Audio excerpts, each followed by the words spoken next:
안녕하세요. 형광펜 성경과 함께하는 성경 공부, 오늘은 레위기 7장입니다.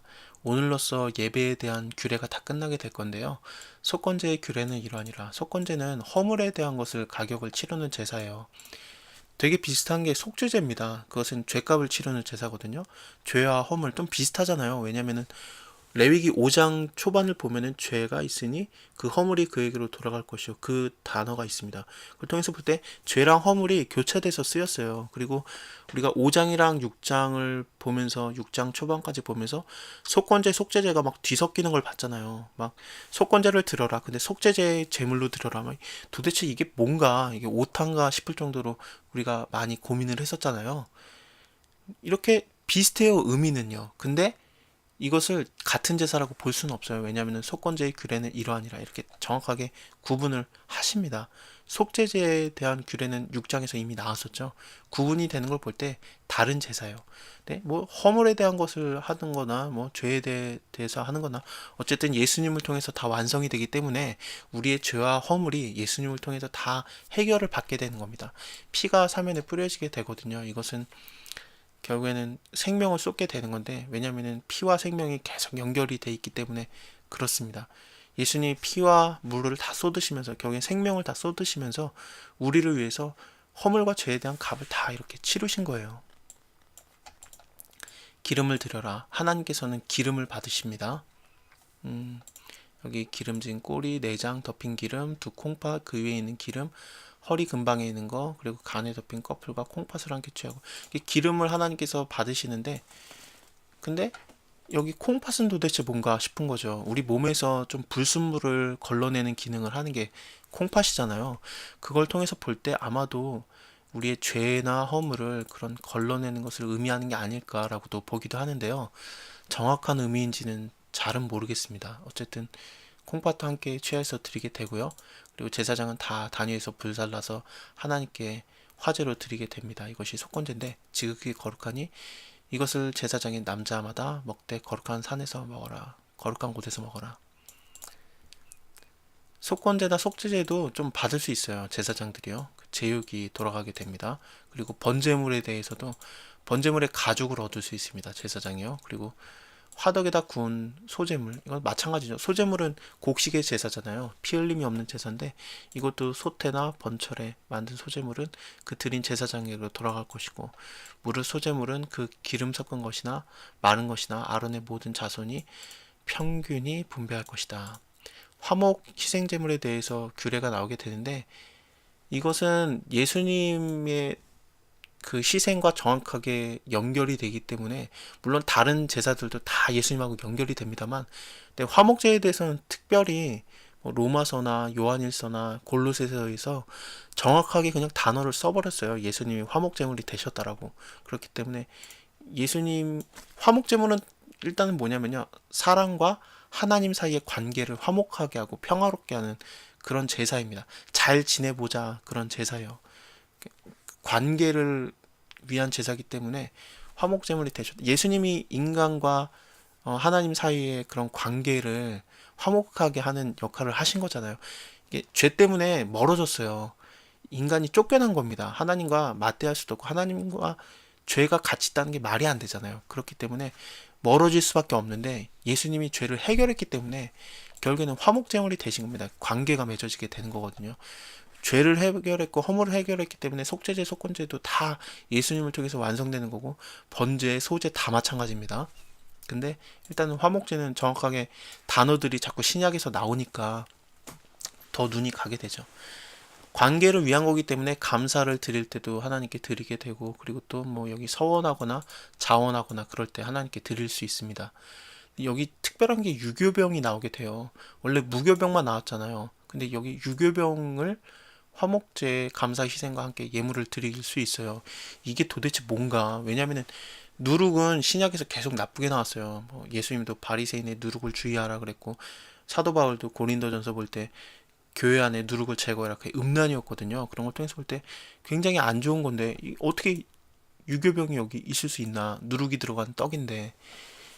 아마도 이게 화목제물이잖아요. 관계에 대한 건데, 하나님과 인간 사이의 관계인데, 인간이 허물과 죄가 있는 것을 어쩔 수 없다는 걸 하나님께서 인정해 주는 게 아닌가 그렇게도 보기도 해요.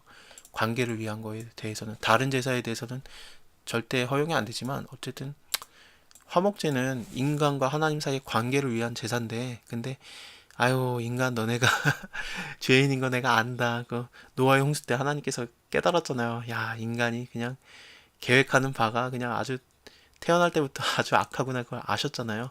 그래서 이것을 그냥 받아들여 주시는 게 아닌가 싶은 거죠. 사실은 예언서 같은 경우에 봐도 인간이 너무너무 죄가 많은데 다시 언약을 세워주시면서 다시 언약을 세워주시면서 인간이 계속 파기하니까, 죄를 져서 계약이 자꾸 파기되니까, 언약이 파기되니까 하나님이 또 언약을 세워주시고 또 언약을 세워주시면서 인간과 관계를 맺어주시거든요. 죄가 많은 거 알지만 그런 걸 통해 볼 때 많은 그 오래 참으신 것과 그런 인자가 많으신 하나님의 그런 속성상 죄인을 그렇게 일단은 인정해 주시는 게 아닐까. 관계에 대해서는 그렇게 보여집니다. 물론 죄에 대해서는 하나님이 정말 싫어하시지만 인간이 죄인인 걸 어떻게 하겠습니까? 그렇죠. 감사함으로 드리는 화목제에 대해서는 이제 고기를 드리는 날에 먹어라. 먹을 수 있어요. 되게 화기애애해요. 화목제는요. 막 다른 거는 막 제사장만 갖게 되거나 그랬잖아요. 근데 예배자에 대해서도 마찬가지로 좀 나눠갖고 제사장도 갖고 뭐 예배자도 먹고 뭐 그렇게 됩니다. 네, 이튿날까지는 두지 말아라. 감사제는 이렇고요. 예물이 만약에 서원제나 자원하는 예물이면은, 그러니까 인간이 막 잘하려고 하는 거예요. 감사드리는 거 아니면은 내가 하나님께 서원하겠습니다. 자원하겠습니다. 다 하나님과의 관계를 잘하려고 하는 그런 의도가 보여지잖아요. 그런 제도입니다. 그 희생을 드린 날에 먹어라. 남은 것은 이틀까지 먹어라. 그 희생의 고기가 제3일에 남았으면 불살라라. 먹지 말아라. 그 제사는 연락 안 될 것이다. 그리고 드린 자의 예물도 안 된다. 가증한 것이 될 것이다. 먹는 자는 죄를 당할 것이다. 이렇게 말씀하시는 겁니다. 3일까지는 못 둡니다. 예물이 아무리 서원제나 자원하는 예물이었어도요. 감사제면 그날 먹고 다음 날에는 안 되고요. 그 고기가 부정한 물건에 접촉되었으면 이게 좀 두고 먹을 수 있잖아요. 이튿날까지. 그래서 두고 있었는데 부정한 물건에 접촉되면 먹지 말아라. 불살라라. 그 고기는 깨끗한 자만 먹을 것이다. 만일 몸이 부정한 자가 여호와께 속한 화목제의 희생 고기를 먹게 되면은 그 사람은 자기의 백성 중에서 끊쳐질 것이다. 만일 누구든지 부정한 것, 그 사람의 부정이나 부정한 짐승이나 부정하고 가증한 아무 물것이든지 만지고 여호와께 속한 화목제 그 희생 고기를 먹게 되면은 그 사람도 자기 백성 중에서 끊쳐지게 될 것이다. 또 말씀하시는 것이 너희는 소나 양이나 염소의 기름을 먹지 말아라. 기름은 하나님 거예요. 먹지 말라고 하시는데, 일단은 스스로 죽은 것의 기름이나 짐승에게 찢긴 것의 기름은 달리 쓸 수는 있습니다. 하지만 먹지는 못합니다. 그리고 사람이 여호와께 화제로 드리는 희생의 기름을 먹게 되면 그 자는 자기 백성 중에서 끊쳐지게 될 것이다. 피도 마찬가지예요. 피도 먹지 말아라. 이걸 통해서 볼 때, 아, 그러면은 우리 삼겹살 어떻게 하나? 삼겹살 좋아하는데 기름도 그렇고, 그리고 또 여기 보시면 뭐 피 먹지 말아라. 아, 이거 곱창 뭐 선짓국 어떻게 하나? 글쎄요, 그 목사님한테 물어보시면 될 것 같아요. 저는 이래라 저래라 이렇게 정확하게 지시를 해주는 것보다는 성경을 같이 풀어보가는 게 더 재밌네요. 이거에 대해서 저도 의견은 있습니다만, 하지만 이제 목사님한테 물어보시고 그 지시를 받으시기 바랍니다. 나는 여호와께서 모세에게 말씀하세요. 이스라엘 자손에게 고해라. 화목제의 희생을 여호와께 드리는 자는 화목제의 희생 중에서 그 예물을 취하고 여호와께 가져와라.